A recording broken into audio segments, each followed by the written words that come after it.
Thanks everybody for coming out tonight. And I did hear that there was some traffic coming down here, so I know some of you guys were coming from Route 2 in that area, so thank you guys for all coming out tonight. So, actually, the applause shouldn't be for me, though. Should be the applause for everybody who helped make this possible. So let's do a one more time for everybody who worked here.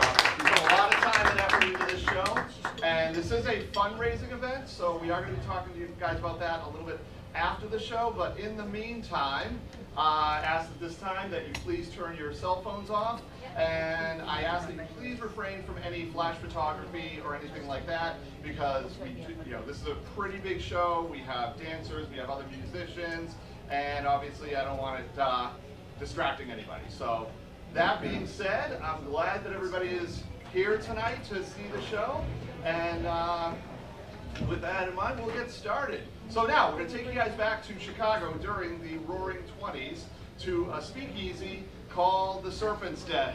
Here we go.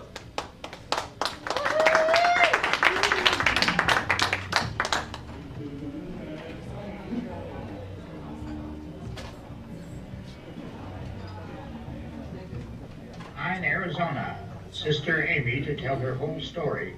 The evangelist, once presumed drowned but actually held for ransom in the Mexican desert, has announced the details will be in a forthcoming book about her life and work. Now that a grand jury has agreed her disappearance was not a fraud, Sister Amy has declared she forgives her detractors and will not sue them for libel. Dateline Munich. Today, the second volume of Mein Kampf by Adolf Hitler was released in bookstores. Hitler is the leader of the German National Socialist Party. He wrote the book while in prison for trying to take over the Bavarian government. Dateline Pennsylvania.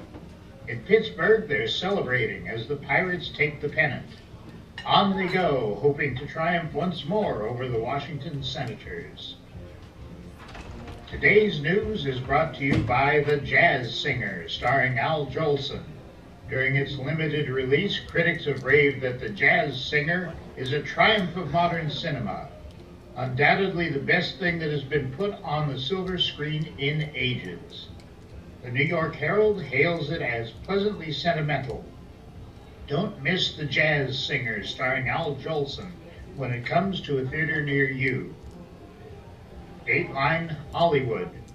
Speaking of cinema, upstart millionaire playboy Howard Hughes has fired a second director on his planned war epic Hell's Angels. If you can't find someone who suits you, Mr. Hughes, perhaps you should direct it yourself. At this rate, you might as well make it a talkie, too. Dateline Chicago. Big trouble in the city as Mayor Thomas O'Malley makes even more huge cuts to the city's budgets, including another cut, yes, another, to the city's police force. Police Chief Ronald Davis says he blames the mayor for the rise in organized crime in the city, and was quoted as saying, "If these cuts to the police force continue, the rise in crime in the city will become unstoppable, and there will be nothing that he and the rest of the force can do."